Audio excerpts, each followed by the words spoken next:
Pronto, velho. Deixa eu apagar essa luz aqui.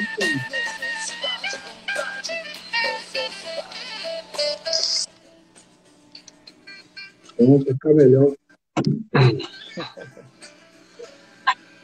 Eita! Bem-vindo, bem-vinda a mais um Quinta no Que Tal, que é uma ação do projeto Vivências Interdisciplinares em Direitos Socioambientais da Universidade Estadual de Santa Cruz, Departamento de Ciências Jurídicas, e somos também parceiros do programa Maná. Toda quinta-feira a gente tem aqui, né, um bate-papo descontraído a respeito de algum assunto, e a gente sempre busca alguém que entenda do negócio. E hoje a gente está recebendo uma pessoa muito especial, né, que é o Paulo Cidade, que é o cara que, se você quiser saber alguma coisa a respeito de cultura, tem que procurar Paulo Cidade, que senão o negócio não vale. E aí, veja só, a gente hoje iniciou o nosso Quinta no Que Tal com a música Comida, que é composta por Arnaldo Antunes, Marcelo Fromer, Sérgio Brito, e é cantada, claro, pelos eternos Titãs. Paulo, muito bem-vindo, meu querido, no nosso espaço. Maravilha, Guilherme. Isso é um prazer enorme participar dessa proposta, né, do Que Tal Ambiental, muito bacana. Sobretudo até porque a gente amplia esse conceito de ambiente, né? Que a gente, quando fala em ambiente, a gente só pensa logo em mata, em floresta, né? Mas tem muito mais em relação das pessoas, do convívio, enfim, do cotidiano, né? Do você viver em determinado lugar, tudo tem a ver com o meio ambiente, e ele está no meio da gente. Eu sempre brinco, às vezes, assim, né? Mas quer dizer, o meio ambiente está no meio da gente, ou seja, no meio da gente tem a letra N, né? Então é natureza, então nós estamos dentro de todo esse processo. Verdade, rapaz. Essa ideia ampliada, né, de meio ambiente que a gente precisa disseminar, que a gente precisa falar para as pessoas, que tudo que a gente fala, né, tudo que a gente fala, tudo que a gente vive é meio ambiente, é sustentabilidade. E agora, né, com a gente falando, né, a respeito dessas questões, né, que são importantes no momento de eleição municipal, e a gente falar de cidade sustentável, e falar de um assunto, né, tão importante como esse, que é a cultura em si, vista de uma forma integrada, né, dentro de todos os aspectos que a gente possa discutir. A cidade é muito bom a gente poder ter você aqui, né, e se aproveitar também da sua experiência como gestor público, né? Maravilha, maravilha. Estou aí, estou à disposição. Né? Manda a bola lá que eu vou tentar rebater aqui. Paulo, a gente sempre tem aqui um espaço que a pessoa mostra as suas credenciais, né? Porque a gente tem, né, eventualmente a gente tem algumas pessoas que assistem ou que vão assistir, né, tanto no IGTV quanto no nosso canal, né?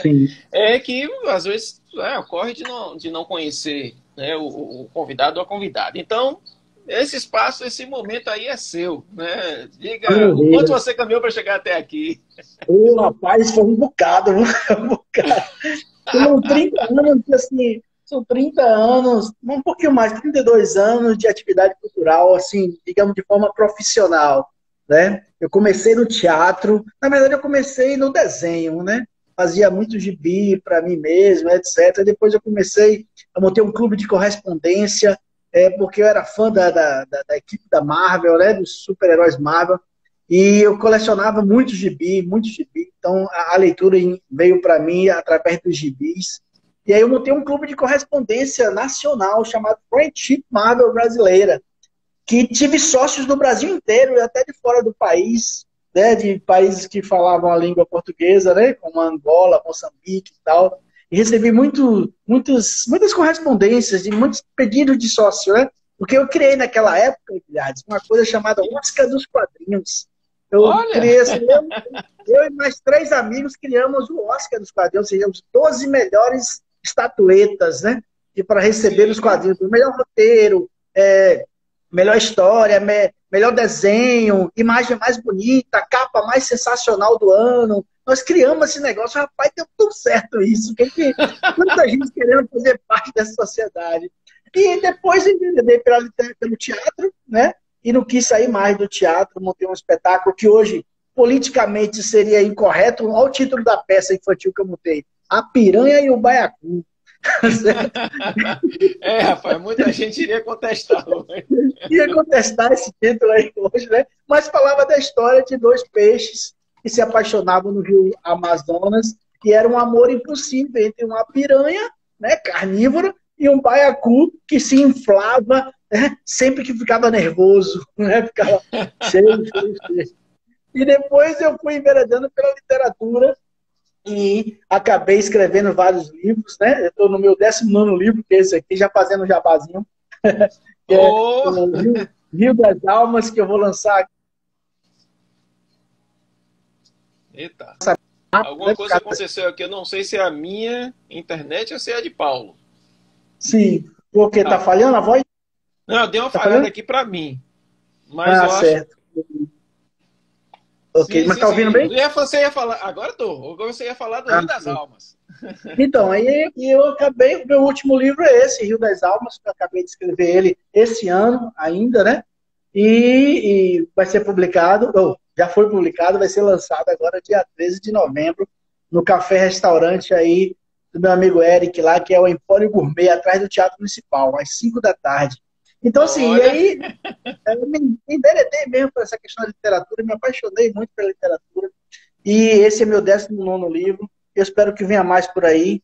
E montei muitos espetáculos de teatro, e etc. e tal. E, em paralelo, dando aula, né, e etc.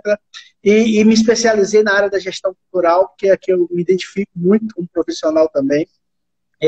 Então, estou sempre enveredando assim, pelo tripé, na verdade. A literatura, o teatro e também o meio ambiente. Né? O meio ambiente nas questões de conceitos de educação ambiental. Trabalhei muito com educação ambiental e criei um projeto chamado Ecoteatro, onde eu lancei 2 livros sobre isso, um só de jogos e exercícios, né, de educação ambiental através do teatro, e um romance que foi publicado pela Editos, chamado Até Mais Verde, que eu também inicio ali as discussões sobre ecoteatro, uma aula de educação ambiental que uma estudante vai fazer na universidade sobre ecoteatro. É isso aí, para a gente introduzir um pouquinho. Que bom. Eu vi aqui, teve uma coisa que me chamou a atenção aqui, pessoal que está entrando. Manuela Sim. e Laura se identificaram aqui como alunas do Colégio Impacto. Não sei se alguém do Colégio Impacto, né, mandou o povo assistir. Sim, ou coisa. Tem uma amiga minha aí, professora de sociologia, que ela convocou os alunos dela para, nesse dia de meio ambiente, ir assistir. Né? Que bom. E eu assisti, achei bacana a ideia dela, então os alunos estão aí, né? Vai ser até como nota. Então, gente, ó, sejam bem-vindos e sejam bem-vindas. Essa aqui é a nossa conversa. Aqui, ó, primeiro Vanessa Aragão. Isso, a Vanessa Aragão, professora de sociologia. Bacana. Muito obrigado, Vanessa. Muito obrigado. E, bom, então, já que o povo entrou, nós já estamos aqui no perfil do Quintal Ambiental mesmo, aproveitem, vão lá, ó, e coloquem. Eu não sei em qual perfil vocês entraram, se foi pelo Quintal Ambiental do Paulo, mas se você entrou pelo do Paulo, não esqueça aqui de dar uma moralzinha pra gente aqui do Quintal Ambiental, @QuintalAmbiental, não esquece não. Eu acho que eles entraram pro Quintal Ambiental. Tomara. Então vamos lá, Paulo, olha. A gente já combinou mais ou menos aquele roteirinhozinho. Isso, e aí você, como um professor da área, eu queria que você começasse justamente com os aspectos culturais, né? Para as pessoas entenderem um pouco, porque muitas vezes as pessoas não só confundem, né? Não só confundem, como utilizam de forma indevida, e principalmente nesse momento de eleição, né? Para compreender. Sim. Explica pra gente o que é cultura, conceito de cultura, e se você quiser, você já fala logo de patrimônio cultural, fala de indústria cultural, já faz logo essas diferenciações. A palavra está contigo. Vamos conversando um pouco. Você falou uma questão interessante aí sobre a relação com as eleições. Ontem eu assisti o debate que foi promovido pelo Fórum de Cultura de Ilhéus, com alguns candidatos como os prefeituráveis, né? e se foram feitas muitas questões sobre a área cultural, quais eram os projetos, as propostas, políticas públicas que seriam desenvolvidos, se falou em audiovisual, se falou em teatro, em dança, etc. E tal. E a gente percebe, Guilherme, assim, que os nossos candidatos, assim, eles precisam ter mais sensibilidade para entender como funciona de fato a dinâmica da cultura. A cultura ainda é vista, né? E esse é um negócio que a gente precisa tirar de quem realmente acaba gerindo uma cidade, de que ela é simplesmente entretenimento. Né? Às vezes as pessoas pensam que cultura, quando a gente fala em cultura, a gente só lembra teatro, música, dança, literatura, etc. E tal. Ou seja, eventos nessas áreas para atrair pessoas. Tudo bem, aí é um pensamento mais cultural turístico, né? Não é um pensamento de formação, não é um pensamento de fomento, né? Não é um pensamento de fortalecimento da cultura para que essas ações, de fato, sejam resultado. E não, às vezes, os caras já pensam no resultado ao invés de pensar no fomento. É por isso que acontecem os grandes eventos, e ficam acontecendo sempre evento, e vira vento, né? Ou seja, vento que passa, não fica nada, né? Porque o ideal seria fazer ações, e esses governos, né, que forem eleitos aí, tanto na Câmara de Vereadores como na Prefeitura, precisam pensar em projetos estruturantes. E não são projetos culturais que tem que vir de cima para baixo, não. Tem que conversar com os mais interessados no processo, né? Que é a categoria dos agentes culturais, a categoria dos produtores, a categoria daqueles que, de fato, fazem cultura. E você precisa ouvir para entender o que eles estão precisando. Porque, às vezes, o cara chega lá com um cabedal de ideias, né? Vou montar uma empresa assim, vou montar um negócio assim. E você perguntou a eles se realmente eles querem isso ou eles querem outra coisa? Então, cultura, a gente precisa pensar em culturas inicialmente a partir de 3 dimensões. Né? Essas são as dimensões que a gente vem discutindo ao longo de 16 anos, desde quando o Gilberto Gil assumiu o Ministério da Cultura em 2003, e aí a gente começou a pensar a cultura por um outro ângulo, né? Por uma outra vertente. Cultura a partir de uma dimensão simbólica, claro, porque cultura é essencialmente simbólica, né? Tudo é simbólico nas artes, tudo é simbólico no fazer cultural. Cultura do ponto de vista cidadão, né, do cidadão, de cidadania mesmo, porque assim, todos os direitos estão estabelecidos na Constituição, inclusive os direitos culturais. Assim como o cara tem direito à saúde, direito à educação, direito à infraestrutura, direito, enfim, a todos aqueles que são chamados elementos básicos para o cidadão, o indivíduo também tem direito à cultura. Né, tem direito a frequentar um espaço cultural, tem direito a participar de um evento cultural. Está lá na Constituição, a gente não está inventando nada novo, já está lá. Basta você cumprir aquilo que está lá nos direitos culturais. Né? Então, os direitos culturais, os direitos autorais, os direitos que você, como legislador, como advogado também que conhece muito bem esse processo dos direitos lá culturais, né? Que já são lá desde os direitos universais, os direitos humanos, está tudo linkado, as coisas estão todas linkadas aí. Né? E a então, regulamentação específica, se não me engano, é a partir do artigo 215, alguma coisa assim.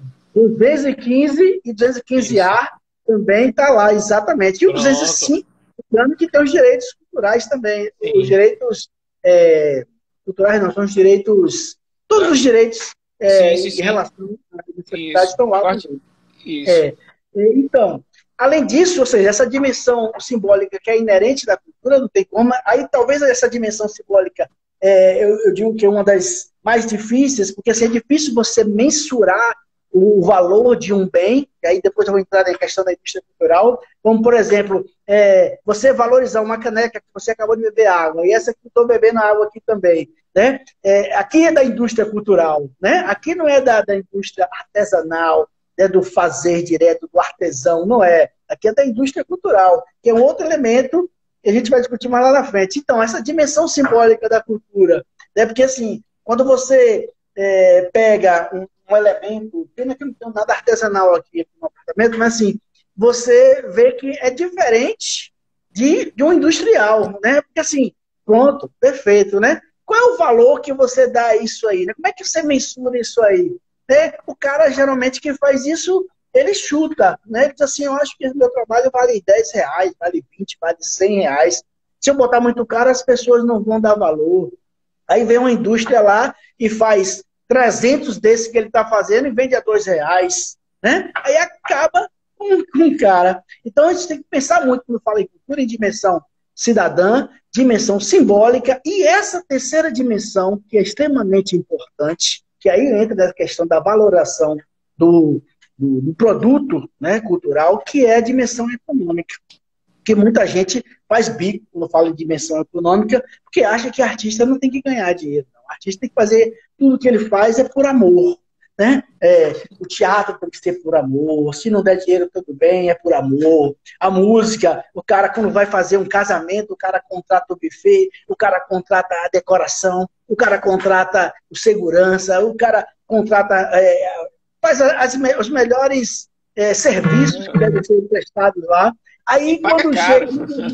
É caríssimo, caríssimo. Quando chega o momento da música, do cantor que vai cantar a entrada dele, ele chega que ele tem um amigo que é cantor, chega com um amigo e fala, e aí, vou casar e tal, você toca lá no meu casamento? Ele toca, claro, mas dá para fazer uma canjinha lá e tal, fazer um negócio assim bacana. Quer dizer, o cantor, a parte artística, o cara pega e quer que seja de graça, não quer que o cara cobre também, né? Não entende que é um trabalho como outro qualquer. Né? Profissão, bicho, o cara vive daquilo. Não é? Então, e às vezes as pessoas não entendem isso. Então são essas três dimensões, né? A econômica, a simbólica e a cidadã, que todos aqueles que assumem a gestão pública deveriam compreender como é que ela funciona. Que, na verdade, se a gente sintetizar isso aí, nós diríamos assim, e dentro dessas vertentes, existem mais duas dimensões que, na verdade, se subdividem nessas aí. A gente pensa na dimensão antropológica, né?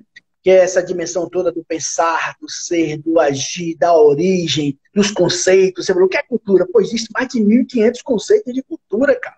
Milhares de conceitos de cultura. Eu posso dizer aqui que cultura seria a mais popular, né? O jeito de ser, pensar e agir e fazer do ser humano. Poderia dizer um conceito bem simples que seria isso. Outro pode dizer que cultura é um processo de idiosincrasia que se faz dentro de uma relação de pessoas. Né? Cada um vai viajando num conceito. Então são 1.500 conceitos. E cada doutor inventa o seu conceito. Né? Inventa coisa. Aí cabe a você que está lá na gestão pública, sobretudo na área da cultura, escolher qual é o conceito que você quer trabalhar de cultura. Né? Porque você tem que ter um norte.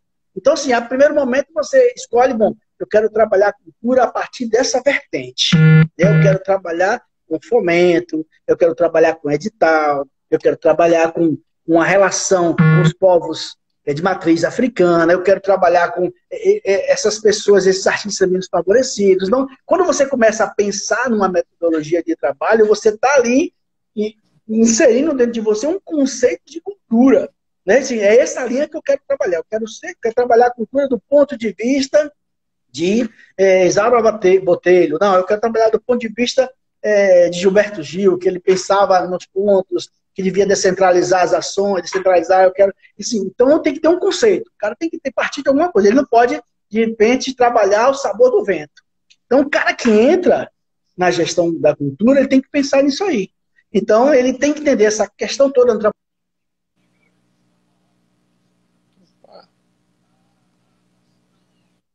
Entender também da parte que essa é a mais burocrática e não é nem por isso quer dizer que ela é menos importante, nem que ela é dispensável, que é a dimensão, a outra vertente, que é sociológica, né? A dimensão sociológica. Qual é a dimensão sociológica? A dimensão sociológica aí vai para os alunos que estão até assistindo aí, os alunos de sociologia da professora Sara. A dimensão sociológica... Aqui, Manu tá falando aqui, eu não sabia que tinha tanto ponto de vista. Tem muitos pontos de vista, milhares, né? Milhares, cada um melhor do que o outro. Né? Então, esse ponto de vista sociológico está ligado à questões estruturais, melhor, as questões institucionais, ou seja, é a parte da institucionalização da cultura, ou seja, está ligada aos órgãos que controlam essa área, aos órgãos que são meio do processo e aos órgãos finalísticos, né? Ou seja, como é que eles operam esse conceito? Como é que opera essa imensidão que é a cultura? Que é muito grande, é muito grande. Como é que a gente faz isso? Então entra a parte sociológica nesse ponto aí. Quando vai se institucionalizando as questões, quando vai se criando a burocracia, quando vai se mostrando como é que as relações se dão, né? Como é que a gente pode avançar em determinada área, como é que a gente pode recuar em outra. Então, tem um livro de Isaura Botelho, As Dimensões da Cultura, que ela fala de uma forma assim, fantástica sobre a questão sociológica e a questão antropológica, né? E aí ela entra no campo, quando ela fala nisso, que é fundamental, da política pública, né? Como é que a gente faz uma política pública que envolva as pessoas mais interessadas no processo? É ouvindo, né? É na escuta. Ou você escuta, ou você não consegue atingir os objetivos que você deseja de uma política pública. Porque a política pública vai atingir quem está lá na ponta, né? Quem faz o negócio. Porque não adianta você fazer uma política pública de quem está no comando. Ou seja, eu vou fazer porque eu acho mais bonitinho ajudar a galera da Barra, vou usar da Barra, porque a Barra dá mais ibope. Eu vou fazer porque a galera mais, sei lá, de plataforma aqui em Salvador, a galera não sei da onde. Então não é por aí. Você tem que ouvir. É por isso que existem conferências que são fundamentais nesse processo, escutas, oitivas e tantas outras formas de você entender como é que a coisa funciona de fato, né? Eu falei um bocado, né? Não, mas é isso mesmo. Não, e uma coisa que você ressaltou bem, né? Quando você fala dessa questão de política pública, quando você trata nessa arena, né? Quando você vai para a arena do público, da gestão, né? Você ressaltar essa, como é que eu vou dizer, rapaz, esse defeito que a gente tem normalmente em muitas gestões, né? De fazer aquilo que está na cabeça do gestor. Ou seja, ele acha que é aquilo ali que ele vai fazer e que aquilo ali vai render alguma coisa a mais, que a gente não vai entrar aqui na subjetividade. E aí a gente entra justamente na questão de políticas públicas. Né? Ou seja, se a gente vai para o próprio conceito e o mecanismo de políticas públicas, a gente vê com o porquê que tantas políticas públicas existentes hoje vão cair na água, né? Verdade. Cai na água porque não tem esse âmbito de participação popular. O primeiro, para ouvir o que as pessoas querem. Né? O segundo, envolver as pessoas na operacionalização. E terceiro, envolver as pessoas na própria avaliação e mudança de rumos e consolidação de algumas coisas. Né? E verdade. Você bem já viveu e tem vivido isso, né? No que diz respeito à questão das políticas públicas. Perfeito, perfeito. É isso mesmo. Tá ouvindo bem minha voz aí? Eu acho que ficou baixo aqui. Não, estou ouvindo perfeitamente. Mas você está conseguindo ouvir? Tentou entrar uma ligação aqui, ainda não aprendi a não deixar as ligações entrarem aqui. Eu desliguei ela aqui, aí a sua voz ficou baixa. Mas tá beleza. Ficou para mim, né? Então, pois é isso mesmo. Aí só que o que acontece que os políticos, né, os gestores públicos, eles acabam ficando no campo da subjetividade. Eles não vão para o campo da meta, né? Que é o que propõe as cidades sustentáveis, que a gente vai falar daqui a pouco. Eles não vão para o campo do planejamento, não vão para esses campos, não. Né? Nem de meta, nem de planejamento, nem de objetivos, nem de orçamentos. Eles não vão para esse campo.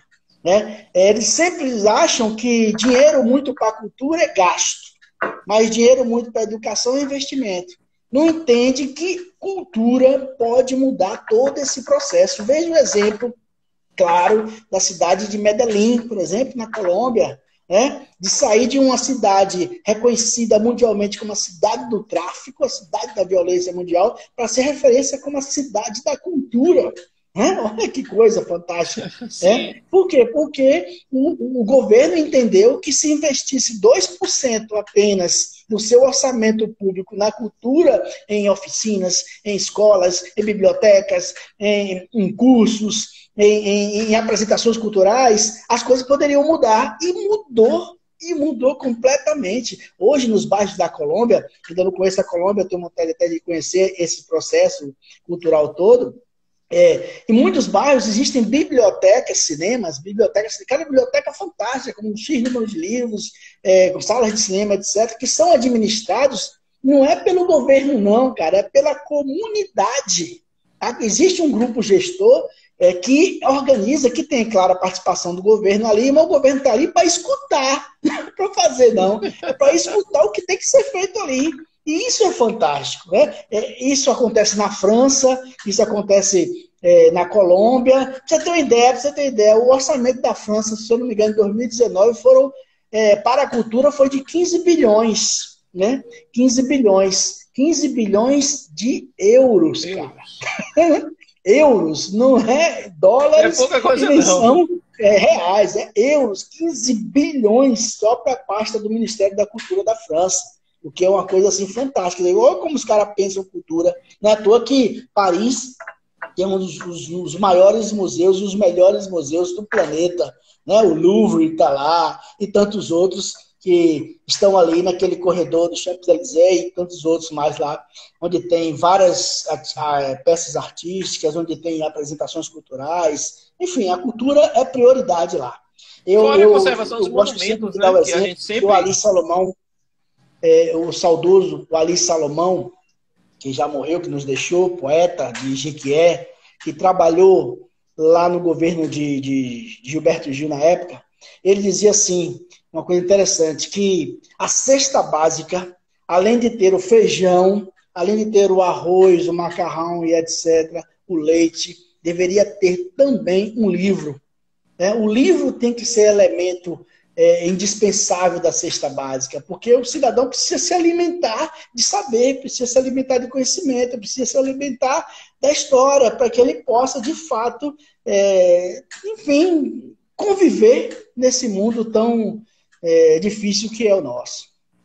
Pois é, e uma coisa, né, você falando, né, a respeito dessa dinâmica que ocorre na França, eu acabei lembrando, e falei aqui rapidamente, da própria conservação, né, dos monumentos, que, né, a gente vê, claro, nunca estive em nenhum dos países da Europa ainda, mas a gente vai vendo, né, pela própria imprensa, né, e daquilo, e a gente vai lendo a respeito, e a gente vai vendo como os monumentos eles são preservados, né, nessas localidades. E a gente vai tomando conhecimento, vai se encantando, e a gente vai vendo hoje com a rede, né, com a internet, é uma coisa fantástica. Né, e como a gente é tão pouco cuidadoso, ou nada cuidadoso, né, com os nossos monumentos e os traços, minimamente, né, que nos ligam à nossa história, à nossa cultura. E tem coisa que muitas vezes dói, bicho. Dói muito no coração quando a gente vê isso. Dói muito. E dói mais ainda saber que nossos governantes não estão nem aí para a cultura. Isso é que dói, porque não estão nem aí, não entendem um patrimônio histórico, preferem que seja derrubado aquele velho prédio, porque o prédio é velho, né? Segundo eles é velho, e tem que suspender um apartamento ali com blindex, com não sei o quê, não entende o que aquilo pode trazer de benefício para a nossa cidade, né? Isso é muito triste. E às vezes acontece assim, algumas coisas que acabam denunciando o descaso, né? Eu tenho, nas minhas atividades físicas, eu frequentemente passo aqui, né, nessa avenida novíssima que foi aberta em direção à ponte, a gente passa pelo obelisco de Ilhéus, por exemplo, só para a gente ter uma ideia, né? Do obelisco, que é um marco para lembrar a fundação da cidade, essa coisa toda. Rapaz, como aquele negócio é depredado, feio, né? Algo que deveria ser, né, importante para mostrar e para falar, ressaltar. Eu só estou dando um exemplo de algo que eu vejo todos os dias. Fora outros marcos existentes na cidade que simplesmente estão aí relegados e que ninguém, às vezes, nem conhece. Exatamente. Aquele obelisco ali é homenagem ao 2 de julho, né, da Bahia, é homenagem Sim, ainda tem isso, à independência da Isso. Bahia. É muito bacana. E está depredado ali. E é tão barato só dar uma pintura nele, sei lá, botar uma pose de cimento ali que está caindo uns pedaços, ajeitar aquela murada ali. Fica lindo, cara. Sim, Fica lindo se fizer uma coisa nesse sentido ali, né? E de sim, repente ninguém dá valor àquilo que está ali. sim. E outros tantos elementos culturais que nós temos na nossa cidade, Oh, infelizmente, uhum. não é visto com bons olhos, ou pelo menos quem governa, quem sempre fica à frente, acha que aquilo é prejuízo, é gastar dinheiro, né? Não entende Isso. como é que funciona essa É, dinâmica da cultura, não. e quando você fala com candidatos, por exemplo, e aqui eu não vou citar nenhum, porque isso acaba sendo, se a gente pegar vários candidatos à Prefeitura de Ilhéus, eu acho que dos 8, pelo menos uns 6 ou 7, se você falar em questão cultural, vai falar, não, porque o carnaval cultural, né? Porque tal festa assim, assado, tal, tal. E acaba, claro, também é cultura, mas se Claro, esquece, claro. como você falou, né, da coisa estruturante da cultura, É, que é dali que essas manifestações vão nascer, né, vão nascer, se consolidar, se mostrar, e se preocupa muito mais com o aspecto visual, digamos assim, né, e de alguma forma comercial, do que aquilo que efetivamente vai levar os traços de, como é que eu vou, de unidade identitária, exato, exato. né, É das isso mesmo. comunidades existentes, né, dentro, tanto na sede quanto no interior, né, essas manifestações que vêm das comunidades, quanto isso está relegado a segundo, terceiro, quarto plano. Uhum. É verdade, é verdade. Mas é isso, né? E ficou mais nítido agora com a pandemia, né? Com Uhum. o Covid-19, quanto nós precisamos de arte, né? O quanto nós Sim. precisamos de cultura, né? A pandemia eu achei que foi fantástico, né? Principalmente para mim que sou da área da literatura, porque foi bom que vendeu um bocado de livro, todo mundo queria ler, porque estava em casa sem fazer nada. Então as indústrias editoriais ficaram felizes, né? Empresas que iam Uhum. falir, de repente, começaram a dar uma respirada, porque começaram a vender Sim. mais livros, e isso foi bom porque as pessoas viram que necessitava de leitura, necessitava de assistir séries, necessitava de assistir filmes a todo momento, debates, etc., até para preencher aquele vazio que ficou, e que ainda fica, né? Que ainda continua, porque a pandemia não acabou ainda, mas já está Ainda mais vai demorar um amenizado, pouquinho. entre aspas, né? Enfim, viu que arte é essencial na vida do ser humano mesmo, não tem jeito. Uhum. Eu espero que, eu vi até um comentário aí, que depois da pandemia se pense mais disso, mas eu não acredito muito não, entendeu? As Uhum. pessoas, em geral, o brasileiro tem memória curta, ele só lembra do que está acontecendo naquele momento. Daqui a 5 anos, ninguém lembra mais que passou esse sufoco de ficar em casa isolado e etc. Infelizmente, Claro que não são todos, infelizmente. alguns vão lembrar, mas a grande maioria não vai nem tá aí. Sim. Não vai estar nem É. aí. Vai dizer, Infelizmente, né, a nada, gente. nada. Só vai lembrar quando Uhum. acontecer outra coisa semelhante. Entendeu? Sim, e infelizmente a gente vai vendo, né, que as pessoas, de uma forma geral, quem é aquela coisa, né, quem tem determinadas propensão a determinado comportamento vai continuar com ele, na grande maioria, né, a gente vê, por exemplo, cultural, né, para o mal, a mania de jogar lixo no chão e em qualquer lugar, né? O tanto Sim. de máscara, por exemplo, que a gente vê jogado na rua é um negócio É mesmo, complicado. verdade. Verdade. Eu já E vi olha, muitas mesmo. ó, Laura, ô, Laura não, me desculpe, Vanessa Loureiro, para a gente interagir com o pessoal do Impacto, obrigado pela presença de vocês aqui. E ela vai Valeu, dizendo, galera. né?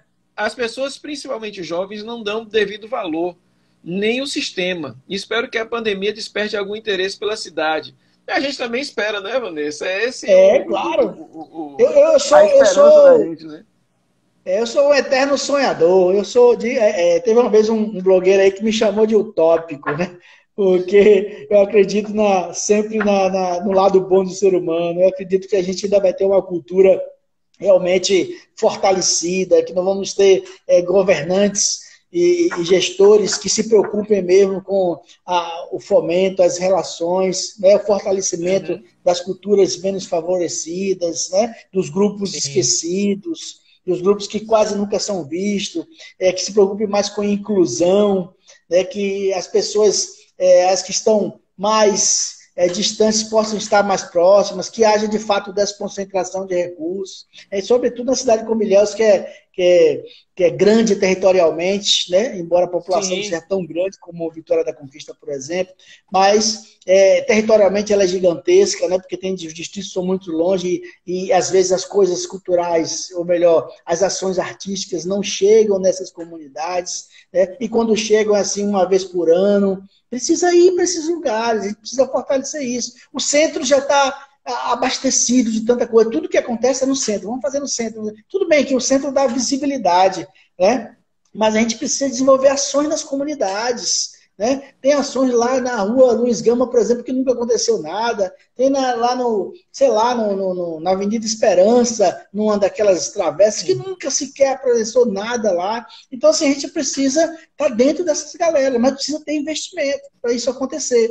E além do investimento, que às vezes também não ter só dinheiro também não resolve não, viu? Porque a gente pensa, dinheiro vai resolver tudo, às vezes não resolve não. Porque às vezes o cara tem um dinheiro e não sabe como trabalhar o dinheiro. Não sabe como investir o dinheiro lá na ponta, não sabe, começa a colocar gente, enche secretaria de pessoas desqualificadas, enche secretarias, enche departamento de pessoas que não são finalísticas daquelas ideias, que não entendem como é que funciona a dinâmica da cultura, acho que é só dar um dinheiro a um grupo e está tudo resolvido, e não é.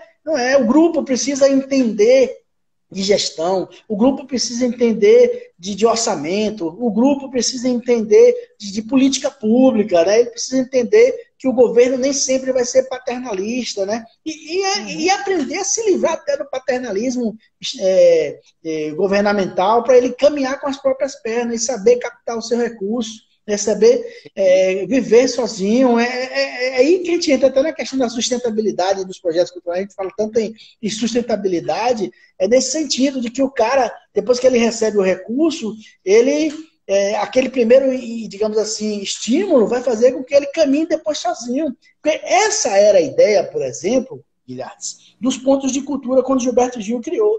Gilberto Gil pensou nos pontos do Oiapoque ao Chuí, quilombolas, indígenas, etc., todo mundo com ponto de cultura, mas a ideia inicial era o seguinte, nós vamos dar aqui 3 anos de dinheiro para vocês, vai ter um recurso de 180 mil, tudo bem, parece que é muita coisa, mas não é, mas 180 mil para quem nunca recebeu R$1 é muito dinheiro, né? Então vocês vão aprender a gerenciar durante 3 anos esse recurso. Então eu vou te dar 60 mil por ano para você desenvolver atividades culturais. E nesses recursos, aí 25%, se eu não me engano, era para investir em equipamentos de eletrônica, ou seja, para o cara começar a entender como é que funciona a dinâmica das redes, né? E precisa estar interligado ali, né? Precisa estar conectado. E o restante é você investir em ações culturais e equipamentos que vão permitir a você ganhar dinheiro com isso no futuro. Né? Ganhar dinheiro com isso no futuro. Só que muitos grupos, muitos pontos de cultura não entenderam essa ideia. Por isso que muitos pontos foram fechando, mas não entenderam. Aqueles que compreenderam isso estão aí até hoje. Né? Mesmo batendo cabeça, mas estão aí desenvolvendo ações culturais, está ganhando seu dinheirinho, tem sua impressora, tem não sei o quê, tem suas ferramentas, e ele começa a produzir coisas de maneira artesanal até, não de forma da indústria, por exemplo, né? Mas de forma artesanal.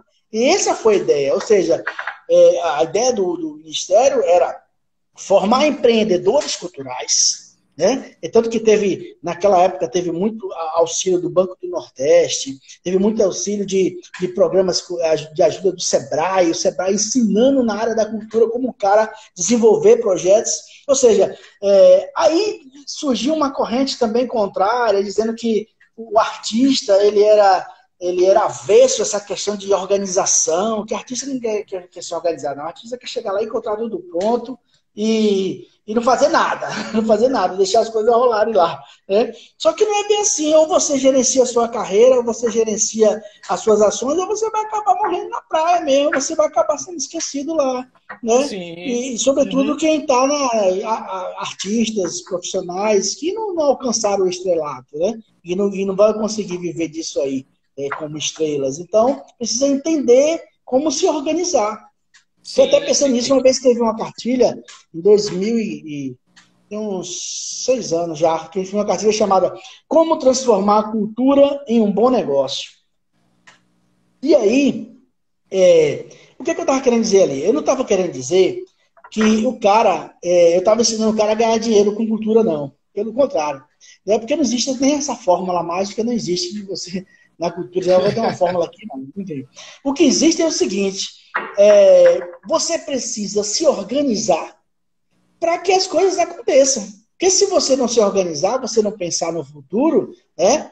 Mesmo que o futuro a Deus pertence, mas você precisa planejar.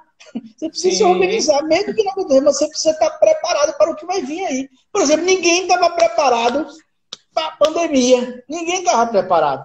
Esse ano foi um ano atípico, né? Um ano completamente diferente, sobretudo para a categoria artística. Ninguém estava preparado. Ninguém estava preparado. Né? E todo mundo acabou entrando pelo ralo. Até entender que essa dinâmica aqui da gente, das lives, essa dinâmica dos espetáculos online e tal, dava certo, demorou. Foi agora, recentemente. Né? Se a gente analisar bem, basicamente nos últimos 3 meses da pandemia. Né? Isso. Que foi mais amenizando. Mas ninguém se preparou para isso. Então, os primeiros a sair do circuito foram os artistas. Né? Os primeiros fecharam logo os teatros, fecharam logo. Né? Ninguém mais apresenta nada, ninguém mais. Imagine. E vai ser, e está sendo, os últimos a voltarem, porque começaram a liberar os espaços culturais só com 100 pessoas, mas mesmo assim as pessoas estão com medo de ir nos teatros, para ficarem lá dentro, né? Aquele ambiente fechado, estão com medo, e vai ser difícil, vai demorar ainda até entender que esse processo é assim. Agora, sabe o que eu acho mais irônico em todo esse processo? Assim, da tecnologia, né? E toda essa relação com a pandemia, o que eu acho mais irônico nisso tudo, que essa tecnologia que a gente começou a dominar agora, né? Digamos assim, ter mais... Por exemplo, o Teams, eu não tenho muita habilidade no Teams da Microsoft. Hoje eu acabei de sair de uma reunião do Teams, né? Mas não tinha habilidade de entrar numa reunião, de criar uma equipe, de se organizar, não tinha essa habilidade. Só que essas ferramentas, Guilhermes, de reunião online já existem aí há 10 anos, cara. E a gente não se utilizava delas. Né? Mas a galera da Europa já fazia isso. A galera da Europa já fazia isso. Tanto que, lembra daquelas movimentações lá na Europa para derrubar determinados governos? Foi tudo feito pela internet. Ou seja, os caras já utilizavam essas ferramentas. E a gente não, fica nesse negócio só de mandar mensaginha, etc. e tal, intertido no WhatsApp, e não entende que pode usar a ferramenta para coisas muito melhores. E foi que agora que a gente está começando a descobrir isso. Uma coisa que já existia aí. Né? Uma coisa que já existia aí há muito tempo, há 10 anos já tinha isso. Foi preciso tomar um empurrão e um safanão, né? Para a gente poder descobrir isso que está há muito tempo colocado. Ferramentas que a gente não sabe e a gente ainda não sabe utilizar profissionalmente mesmo, né? Exato. Seja para a educação, seja para dentro do movimento cultural, na política. Né? A gente ainda está patinando com isso. Né? Eu vou só pegar aqui, ó, Andréa Bandeira, ela falou, né, um pouco mais acima a respeito da questão que isso precisa ser trabalhado um pouco mais, né, com a juventude, nas escolas, a gente aproveitar mais essa geração que está vindo aí, até para despertar aí, André, a gente precisa despertar a política, né? Os jovens precisam se interessar pela política, né? Porque é a partir daí que você vai tratar as questões de cultura, de meio ambiente, da educação, né? E aí a gente utilizar essas ferramentas que nós temos para fazer a divulgação e a mobilização política na sociedade. Quando eu estou falando de política, eu não estou falando de partido político, não. Não estou falando de disputa eleitoral. Né? Nós estamos falando de participação das pessoas, de mobilização, de busca pelos direitos, conhecer e buscar os direitos que nós temos, que estão previstos na legislação, né? Na Constituição, tudo E tudo Exatamente. isso é cultura. Né? O problema é que, sabe quem acaba colocando essas questões de forma desvirtuada é a própria mídia. Quando fala de política, só associa ela ao partidarismo. Né? Não Sim, associa a política como uma questão de construção. O professor Piligra, que eu vi entrar aí, por exemplo, filósofo top de linha, né? sim. Artista de primeira, que está sempre aí produzindo muito na área do cordel, e são assuntos relevantes no dia a dia nosso. Na filosofia, é na sociologia, é em outras disciplinas dessa área, que o indivíduo vai entendendo como é que se funciona esse processo político. Eu lembro que eu aprendi tudo isso na escola, lá no IME, né, quando a gente tinha professores que começaram a abrir nossos olhos para essas questões. Aí eu comecei a participar de movimento estudantil, né, fui do Grêmio Livre, depois fui do Centro Cívico, que depois virou Grêmio Livre, e gerou até um livro, escrevi até um livro sobre esse período, que foi o Santo de Mármore, é um romance bacana que eu tenho, que eu conto assim como é que se deu esse processo de repensar a educação naquela época, né? De como é que os professores, final da década de 80, vinham a educação, né? Vinham essa questão, desde aquela época a gente já discutia isso, né? A gente já discutia isso. E o engraçado é que naquela época, em 1987, 86, década de 80, 85, foi o período que eu passei no IME, a gente estava discutindo uma coisa que nos Estados Unidos já discutia há 40 anos atrás. Ou seja, em 1940, quem está discutindo em 80 já tinha sido discutido em 1940. Os caras já estavam. Há Tanto que eu muitos peguei, anos luz. quando eu fui ser professor de artes, por exemplo, que a minha primeira, digamos assim, disciplina que eu peguei foi artes, que eu sou apaixonado por arte. Então, fui dar aula de artes no ensino fundamental, hoje chamado ensino fundamental, mas é o primeiro grau, né? E Uhum. sexta, quinta, sexta, etc. Então, eu fui discutir com os alunos o que era arte, né? Porque eles estavam acostumados a só desenhar. Professor, hora de arte, agora a gente vai desenhar o quê? A gente vai pintar o quê? Então, professores já tinham essa mania de chegar lá e dar uma folha de papel em branco e dizer aos meninos para poder pintar. Aí eu comecei a construir o conceito. Não, o que é arte para você? Ah, professor, esse negócio de pensar arte? Não, rapaz, o que é? O que você está dizendo aí? Ah, olha, só o fato de você estar me questionando, você já está num campo muito profundo da arte. Eu, gente, só porque eu estou questionando isso, professor, vamos lá. Eu fui entrando com filosofia, com sociologia, tudo que eu aprendi com meus professores do IME, eu fui jogando no campo da arte, né? Aí é tanto que quando eu Sim. cheguei, dei aula num curso chamado Técnicas Bancárias, né? Que já foi no primeiro ano do ensino médio, né? Oh. No primeiro ano, técnicas bancárias. Aí eu tive um aluno, né, que quando eu cheguei discutindo sobre filosofia da arte, etc., ele pensou que ia chegar lá que ia fazer papel para desenhar, para não sei o quê, no primeiro ano, cara. Eu falei, não. Aí comecei as discussões, cada aula é uma discussão profunda sobre arte, etc. E aí ele pegou, me disse assim, aí eu conceitei, cada um agora vai criar aqui um conceito sobre arte. O que é arte para você, né? Então, isso vai ser uma das notas da nossa disciplina. Aí esse cara olhou para mim assim, pá, ele ficou pensando, falou assim, professor, repare, eu nunca esqueço disso. Arte é como acender uma luz num quarto escuro. Aí eu falei, filha da mãe, tem a ver. É, Tem a é ver, isso porque a mesmo. arte abre, né, velho? A arte clareia, a arte mostra outros campos, outra coisa. E ele falou, e ele começou a falar, não, porque o professor, repare, o senhor começou a falar de uma coisa assim, eu fico agora pensando onde a minha cabeça pode ir. Então eu falei, então, a arte é como acender luz no quarto escuro, eu nunca esqueci disso. Lembra até o nome dele até hoje, Marlon, né, que falou sobre Rapaz, isso, e ficou é gravado, então profundo. assim, É, né? Porque e assim, é muito às profundo. vezes a gente tem essa profundidade, mas a gente não explora isso nos nossos alunos. Sim. Né? E Piligra é um cara que faz isso. Piligra é um cara massa porque ele faz essas coisas assim, com E seus você alunos. Que eu acho explorar e você explorar a criatividade dessa turma, né? E uma coisa criatividade. que, infelizmente, a gente na educação tem perdido isso, que é essa possibilidade né? Que a gente vai afastando a capacidade criativa dos nossos alunos, isso em tudo quanto é Exato. lugar, né? Desde a É. escola, né? Desde o ensino básico, né? Até a universidade. Uhum. Né? Você muitas vezes quase que marginaliza as manifestações de criatividade dos nossos estudantes.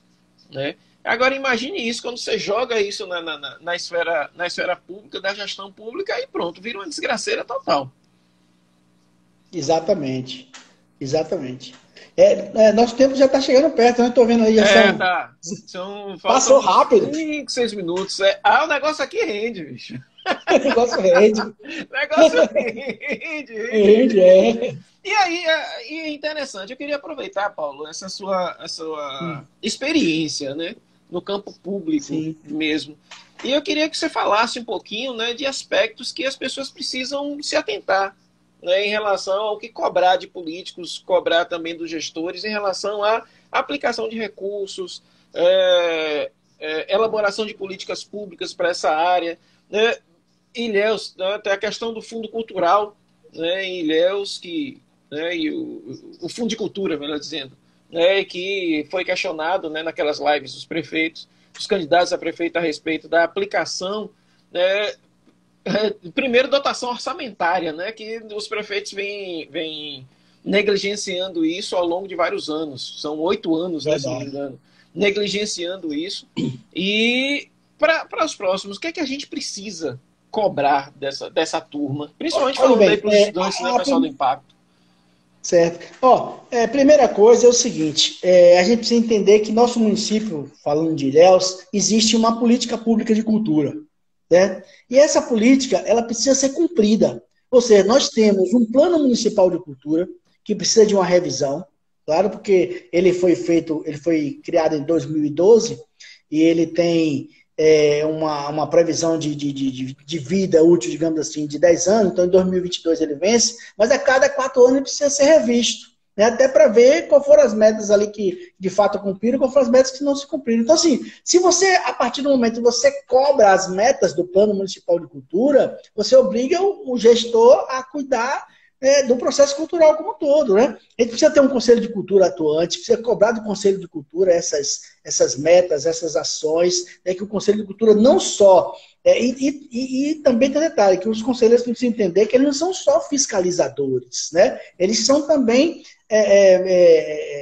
pessoas capazes de orientar a gestão cultural nas ações que precisam ser feitas. Então, assim, se a gente tem um CPF montado, que a gente chama de CPF na cultura, né?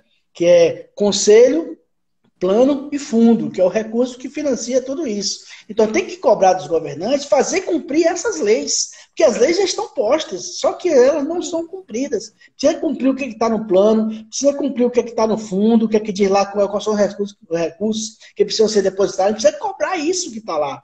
Para ir cobrando isso, as coisas acontecem. Uma das grandes ações do movimento cultural do país foi a instituição da Lei Aldir Blanc. Foi fantástico.